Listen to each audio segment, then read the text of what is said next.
Ki Malangka Nadinam tarui badanyui hati indah berubah cando ayalah. Ini membahas masalah asmara Bang Pong. Ya. Jadi hari ini sebenarnya udah ada gimmick sama salah satu juri lainnya yang barengan abang waktu itu kerja di situ. Dan abang nggak tahu kan, jadi pas lihat jadi abang waktu itu respect sama ini peserta pas lihat VT-nya itu abang jadi respect, jadi simpatik, habis itu interest sama anak itu gitu loh. Karena tahu sendiri kalau kontestan di Indosiar itu sebelum peserta tampil tuh ditampilin dulu latar belakangnya. Ya, backgroundnya apa? Nah pas kebetulan waktu itu si anak ini memang dari keluarga biasa aja, dari keluarga biasa dan punya orang tua yang memang punya penyakit yang berbeda. Terus dia ngurusin gitu loh, ngurusin ayahnya itu. Nah disitulah timbul simpatik dan akhirnya kok kayak jatuh hati tiba-tiba kayak getaran-getaran. Iya kayak dapat sebuah hidayah gitu. Kok aku jadi suka ya. Terlepas dari gimmick, terlepas dari settingan tadi Bang Gawa. Ini pertama kalinya. Murni Pertama kalinya. Abis itu setelah VT dia tampil tuh aku liatin gitu ya nih anak gitu ya. Terus nah setelah dia selesai tampil kan komentar, terus ada momen gimmick. Ya. Nah jadi dia memang hari itu adalah gimmick dengan temanku Yang juri. Sebutlah. Ya nggak usah lah sebut. Tahu. Penyanyi dangdut pria. Ya, hari itu gimmick, aku nggak tahu. Jadi harusnya dia gimmick, dan dia waktu itu bawa pempek. Jadi ceritanya dia bawa pempek, nyuapin temanku itu. Saat nyuapin temanku, aku nggak tahu kalau hari itu gimmick mereka berdua. Oh, mana tahu dong? Nggak tahu sama sekali. Aku bilang sama Soimah, kok aku jatuh hati ya sama nih anak, kok bisa gitu. Kalau dia mau, gue mau loh. Jadi dia istriku gitu. Serius Bang? Serius. Langsung niat ke situ? Entah kenapa ngomong begitu. Mae juga nggak tahu kalau hari itu ada gimmick kan. Biasanya gimmick ini nggak dibocorin. Kalau dibocorin kan jadi nggak natural kan. Jadi ini hanya kerjaan orang kreatif dengan siapa yang akan berhubungan dengan gimmick itu. Dia briefing nanti gimmicknya begini.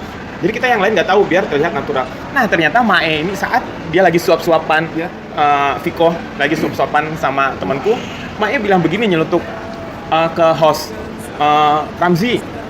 Ini si Fomal bilang dia suka sama nih anak. Kalau nih anak mau sama dia mau ngawinin nih anak. Nah, terus langsung dicelotok sama host yang lain. Benar Fomal ini? Iya benar gini kan. Lu mau nggak gitu? Akhirnya hari itu aja udah. Nah setelah itu berlanjut. Ini belum digimikin ya, masih gimmick itu. Nah next penampilan peserta itu aku nggak bisa. Aku ke Padang waktu itu ada proyek ke Padang. Entah kenapa si Mae, padahal aku nggak bilang, tapi memang ada pembicaraan setelah itu besoknya, lu serius Fomal, lu jangan mainin anak orang lu, kata. Soalnya maksudnya nggak, soalnya Mae juga nggak enak sebagai orang tua, udah bilang begitu, terus nanti anak orang dimainin kan dia kayak merasa tanggung jawab, dan dia juga merasa nggak enak gara-gara dia gitu, dia bilang begitu kan. Enggak, gue serius Mae, kalau dia benar-benaran mau, gue mau loh. Jadiin dia istri gue gitu loh. Lu serius? Ya udah dia bilang. Nah setelah itu nggak ada pembicaraan lagi. Penampilan Viko selanjutnya, Mae bilang begini, Viko, ini ada salam dari teman gue, katanya gitu kan. Ada salam nih dari teman gue. Terus kata host, siapa? Fomal ya? Gitu. Oh langsung hostnya, oh aku tahu kok, kata Gilang. Mereka udah whatsappan gini-gini. Sorry ya Viko, dinding di sini berbisik, kata Gilang. Berbisik. Ya jadi kayak teman-teman tuh kayak sengaja gitu. Nah terus lagi temanku yang jadi fashion guru juga, juri fashion juga hari itu, Audi bilang begini, oh iya dia juga cerita sama aku. Aku nggak tahu, nggak ada bilang sama sekali, nggak ada titip salam. Mereka gituin. Nah pas hari itulah, besoknya aku dihubungin sama tim kreatif. Fomal, lu serius suka ini sama... udah pertanyaan udah dari hati ke hati. Iya, Fomal, tim kreatif ya nanya, Fomal lu serius suka sama Viko? Dia bilang gitu kan. Iya, gue juga nggak tahu kenapa gue jadi suka sama anak. Oh nggak apa-apa, kata mereka. Kalau lu memang suka, kalau lu memang serius sama tuh anak, kita angkat ya cerita lu, dibilang gitu. Jadi sesuatu untuk digimikin itu mesti izin dulu. Mesti izin dulu. Kita angkat ya cerita lu.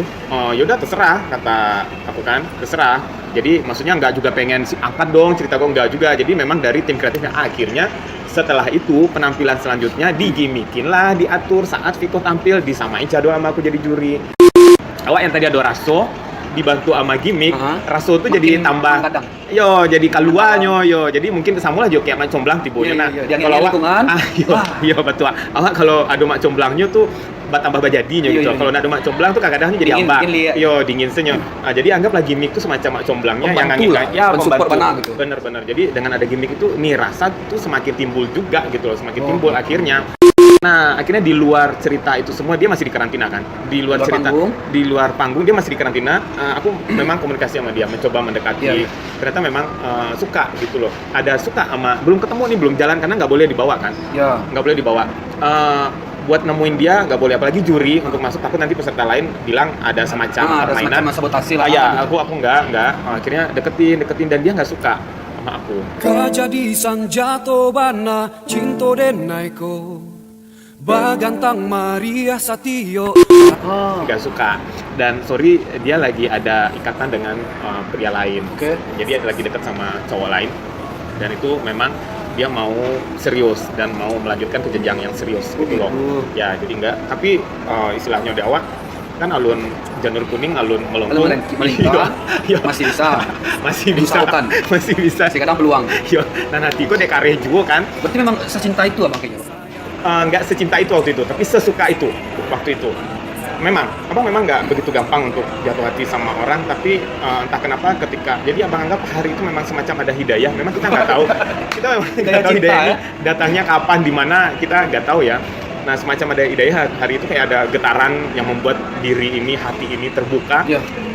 Aku deketin terus sampai akhirnya itu gimmick dan masa program itu habis. Ya. Dan aku deketin sampai akhirnya dia perlahan merespon Siap. karena segen, karena nggak lama Nggak asli kok enakan juri ya. juri dan koma, jadi direspon dek gigi ya akhirnya. Mungkin yang berita aja bang, secara langsungnya nih mencari lihat perjuangan abang gitu. Iya, kan? memang itu salah siap. satu yang akhirnya dia suka, itu memang perjuangan abang, dan dia lihat juga ketulusan Ya, abang kan. siap. Yang beredar itu kan perjuangan dan ketulusannya Foma gitu kan, itu yang membuat orang jadi Ya. jadi ngikutin kan. Dan memang rata-rata yang ngikutin kisah cinta kita ini memang ibu-ibu. Ya. Memang ibu-ibu, memang kebanyakan mak-mak berdaster. Akhirnya setelah itu aku deketin, akhirnya kita ketemu, ngobrol bareng, dan dia belum ada rasa waktu itu. Ya. Belum ada rasa. Apa warna yang menimbul rasa ya? Kamu apalagi pengaruh dari teman-temannya, nanti lu dimainin apa itu segala macam, itu kan cuma gimmick doang Iya, atau iya. apa segala macam. Bahkan orangnya memang kalau Nio tuh bang berusaha gitu loh. Harus bisa. Iya, yang penting ditunjukkan dulu. Nah akhirnya ya dia lihat sendiri perjuangan kita, ketulusan kita, dan akhirnya dia Bisa. nyaman, dia merespon, dan dia jalanin aja gitu. Tahunya memang klik satu sama lain. Nah ya, dan waktu itu setelah dia turun, program itu habis, dan orang Indosiar tahu kita masih berhubungan, diangkat lagi waktu Lebaran kemarin itu cerita kita diangkat, dan kita diminta aku diminta mengkhitbah Viko itu di panggung. Padahal begini, aku pengennya memang pengen mengkhitbah dia tapi di tempat yang romantis gitu loh. Di panggung juga, live di juga gitu. pantai atau apa, terus nanti dibikin video sinematiknya gitu kan, yang nanti aduh kenapa mesti di panggung. Nah waktu itu aku belum tahu si Viko ini benar-benar udah yakin apa belum. Deg-degan juga kan, terus aku bilang sama orang Indonesia, kalau dia nolak gue di depan orang rame gimana, kan gue malu. Iya kan malu lah, kamu mungkuk ke disuruh, apalagi di TV live mulai kan. Oke, Foma, kita tahan dulu, dia bilang gitu. Jadi orang tim Indosiar ini punya semacam tim investigasi. Oh gitu, diselidiki lah dulu. Jadi mereka banyak timnya. Jadi ada yang deketin dia, ada yang melalui kepala asrama, ketua asrama, gini-gini. Terus ada yang melalui teman dia. Cari tahu lah tuh gitu ya. Ya, maksudnya takutnya memang seperti dugaanku, buruknya nanti pas diminta dia nggak mau kan. Nah, pas dari hasil penyelidikan itu memang nggak dapat keputusan iya atau tidak, tapi memang terlihat itu kayaknya dia memang udah mulai. Karena ini kan udah keluar dari lidah itu, kita udah jalan, udah apa, itu kan udah beberapa Chemistry bulan. udah lumayan nih. Ya, dan dia juga terlihat udah deket kan. Nah, akhirnya pas di konser Lebaran, itu Lebaran hari kedua konser Lebaran, dia nyanyi apa segala macam, talkshow begini sama host, dia sama aku datang talkshow, terus dia nyanyi. Saat dia setelah nyanyi itu aku langsung khitbah dia dengan cincin. Aku minta muka kau menikah denganku, dan deg-degan tau. Iyalah Pak, kondisi mode itu ibaratnya terhidup mati kan? Ya benar. Aduh. Dan dia menjawab ya. Iya, hari itu di panggung itu, aduh itu benar-benar momen yang sangat mengharukan dan sampai mengeluarkan air mata, dan host pun teman-temanku sebagai host juga terharu, mereka semua sampai pengunjung yang lainnya bersorak-sorak. Ya akhirnya itulah momen yang akhirnya kita jadian. Jarang-jarang loh Bang, kurang cara meminang di live gitu. Iya jarang.